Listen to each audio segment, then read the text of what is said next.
الحمدللہ رب العالمین، الصلاۃ والسلام علی سید الانبیاء والمرسلین، اما بعد فاعوذ باللہ من الشیطان الرجیم، بسم اللہ الرحمن الرحیم۔ قال اللہ تبارک و تعالی فی شأن حبیب المصطفیٰ، ان اللہ وملائکتہ یصلون علی النبی یا ایھا الذین آمنوا صلوا علیہ وسلموا تسلیما، اللہم صلی علی سیدنا شفیعنا حبیبنا نبینا مولانا محمد وعلی آلہ وصحابہ وبارک وسلم، صلاۃ و سلام علیک یا رسول اللہ صلی اللہ تعالی علیہ وآلہ وسلم۔ وقال قال رسول اللہ صلی اللہ تعالی علیہ وآلہ وسلم، العلماء امتی کانبیاء بنی اسرائیل، صدقت یا رسول اللہ صلی اللہ تعالی علیہ وآلہ وسلم۔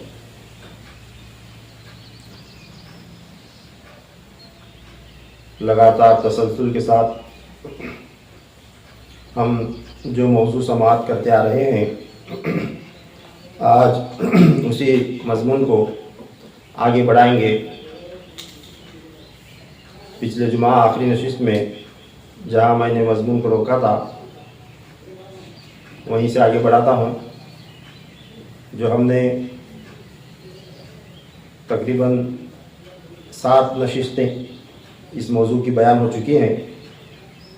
امام اعظم ابو حنیفہ نعمان ابن ثابت رضی اللہ تعالیٰ عنہ کے حوالے سے ہم جو تذکرہ سنتے آ رہے ہیں، اسی مضمون کو آگے بڑھائیں گے۔ آخری جمعہ میں مسلک حنفی یہ کب بنا، کیسے بنا، اور حنیف کون کون ہیں، اور انہیں بنایا کس نے ہے، اور قیامت تک اب حنفی کون کہلائے گا، اس حوالے سے بیان ہو چکا ہے۔ اب جو ہے نا آگے امام اعظم ابو حنیفہ رضی اللہ تعالیٰ عنہ کا جو نمبر آدم علیہ السلام سے جو بیان کر رہا ہوں، یہ 62ویں نمبر پر امام اعظم ابو حنیفہ رضی اللہ تعالیٰ عنہ ہے، آدم علیہ السلام سے۔ اب ان کے اولاد کا تذکرہ ہوگا آج کی نشست میں، یہ کہہ کر میں نے نشست ختم کی تھی، کیونکہ امام اعظم ابو حنیفہ رضی اللہ تعالیٰ عنہ کو جو خلافت عنایت ہوئی، وہ سب سے پہلی خلافت حضرت انس بن مالک رضی اللہ تعالیٰ عنہ سے 11 اسماء مبارکہ کی تعلیم اور وہ خلافت آپ کو عنایت ہوئی تھی۔ پھر اس کے بعد دوسری خلافت مولا کائنات مولا مشکل کشا علی کرم اللہ تعالیٰ وجہ الکریم کے فرزند محمد اکبر عرف محمد حنیف رضی اللہ تعالیٰ عنہ سے آپ کو روح جذبیہ صفات کشف کونی کی خلافت عنایت ہوئی تھی۔ پھر تیسری خلافت آپ کو امام جعفر صادق رضی اللہ تعالیٰ عنہ سے اجازت قرآن کی خلافت جو ہے نا آپ نے امام اعظم کا قلب جاری فرما کر دی تھی، اور دوسری تعلیم طریقت بھی آپ کو عنایت فرمائی تھی۔ یہ 3 خلافتیں امام اعظم ابو حنیفہ رضی اللہ تعالیٰ عنہ کو عنایت ہوئی تھی۔ اس میں ظاہری شریعت کا بھی فیضان تھا، اور خصوصاً طریقت کی وہ تعلیمات جو حضور اکرم صلی اللہ تعالیٰ علیہ وسلم نے اپنے صحابہ کو دی تھی، وہ تعلیمات، وہ خلافت اور وہ فیوز و برکات بھی امام اعظم ابو حنیفہ رضی اللہ تعالیٰ عنہ کو عنایت ہوئی۔ اب خلافت عطا ہونے کے بعد یہ خاص فیضان آپ کا جو سلسلہ طریقت میں پہنچا، وہ حضرت سلطان ابراہیم بن ادہم رضی اللہ تعالیٰ عنہ کو پہنچا ہے، جن کا نام ہر چشتیہ سلسلے کے شجرے میں پایا جاتا ہے۔ غریب نواز کے اوپر جو نام ہیں اسماء مبارکہ، جن کے حضرت فضیل ابن ایاز رحمۃ اللہ تعالیٰ علیہ کے پیر و مرشد ہیں حضرت سلطان ابراہیم بن ادہم رضی اللہ تعالیٰ عنہ۔